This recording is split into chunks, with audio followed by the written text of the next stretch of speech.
Hello! ఎలా ఉన్నారు? అందరూ బాగున్నారా? ఓకే. ఈరోజు మనము టేకప్ చేస్తున్న సబ్జెక్ట్ ఏమంటే, వెల్త్ గురించి మాట్లాడుకుంటున్నాం. అది ఎవరి ద్వారా? మన చీమ గురువు ద్వారా. చీమ, చీమ యాంట్. రాజమౌళి గారు ఈగతో సినిమా తీసినట్టుగా, మనము ప్రకృతి ద్వారా ఒక్కొక్క చిన్న చిన్న ఇన్సెక్ట్స్ కానివ్వండి, యానిమల్స్ కానివ్వండి, మనం ఎంతో నేర్చుకోవచ్చు. చీమ ద్వారా మనము ఏం నేర్చుకోవాలి? చీమతో ఏం చెప్తుంది మనకి చీమ?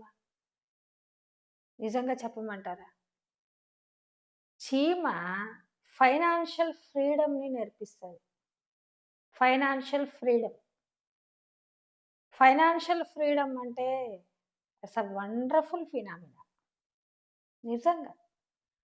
బతికినంత కాలం డూడు బసవన్న అంటూ పని చేస్తూ కాదు. జీవితాన్ని మనము నిద్రపోయిన పాసివ్ ఇన్‌కమ్‌ని జనరేట్ చేసుకోవాలి.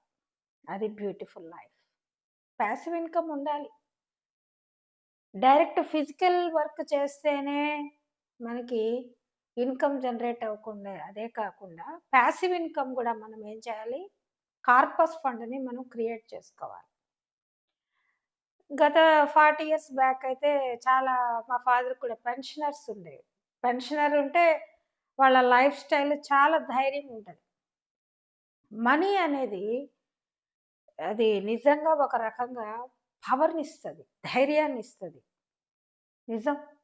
మనీ అనేది అది ఒక లక్ష్మీదేవి పవర్. ఆ పవర్ ఉంటేనే మనిషి ధైర్యం ఉంటాడు. ధైర్యంగా బతుకుతాడు. ఇప్పుడు లే ఆఫ్ అని ఇచ్చేస్తున్నారు. లే ఆఫ్ అని ఇస్తే వాట్ నెక్స్ట్?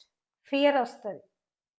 అదే మనం చీమ నుంచి ఏం నేర్చుకుంటామంటే, చీమ ఏం చేస్తదంటే తనకన్నా 10 రెట్లు బరువైనటువంటి ఐటెమ్‌ని మోస్తూ 6 నెలలు పనిచేస్తది. 6 నెలలు వర్షాకాలంలో అది 6 నెలలు కష్టించి పని చేసి, 6 నెలలు హ్యాపీగా పడుకుంటది.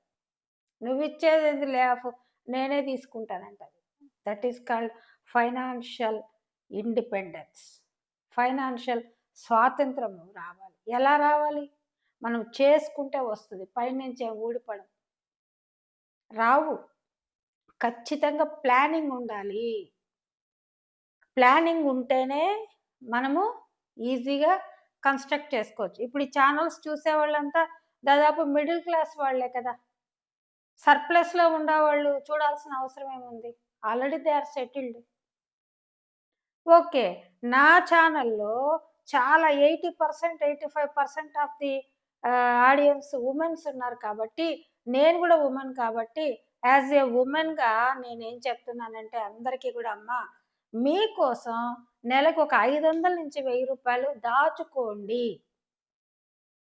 ఎలా దాచుకుంటారు? దిండులో కుట్టి పెడితే అవి పెరగవు గదా! పోనీ పెరట్లోకెళ్ళి దాచిపెడితే పెరుగుతాయా? లేదే.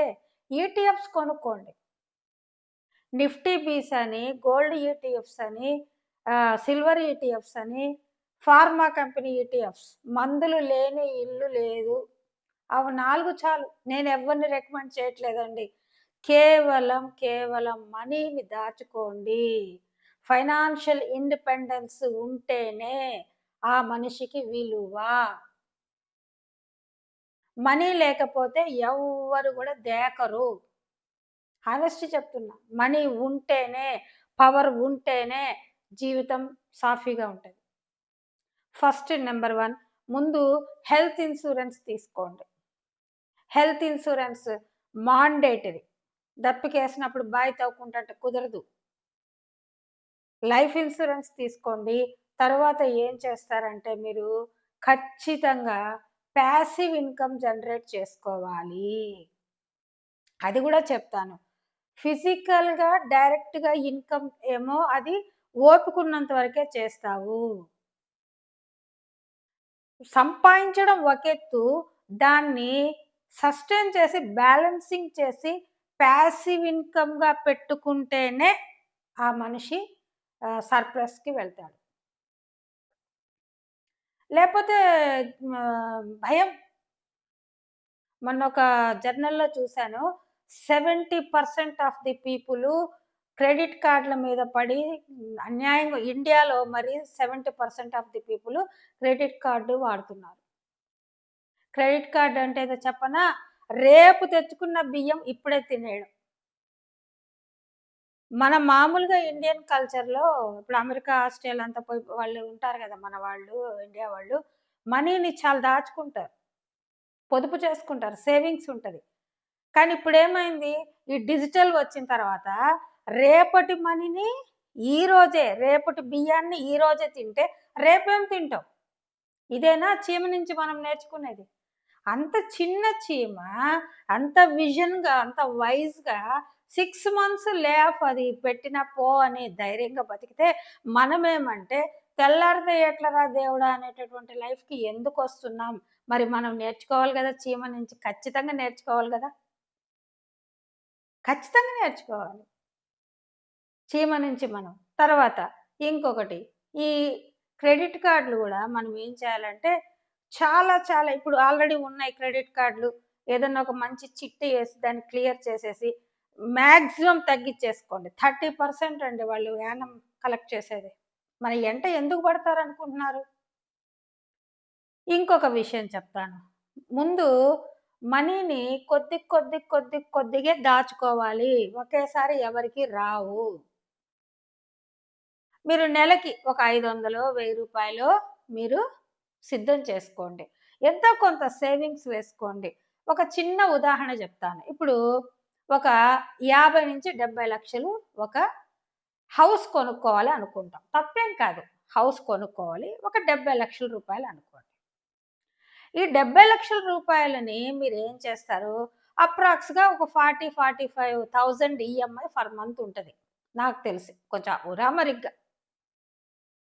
5 ఇయర్స్ ఆ 45,000 40,000 మీరు ఈఎంఐ ద్వారా సిప్‌లో ఏదో ఒక మ్యూచువల్ ఫండ్‌లో పెట్టుకోండి. అప్పుడేమవుతది? ఒక మీరు ఒక నెలకి 12 నెలలొచ్చేసి 40,000 యేసుకున్నా మీకు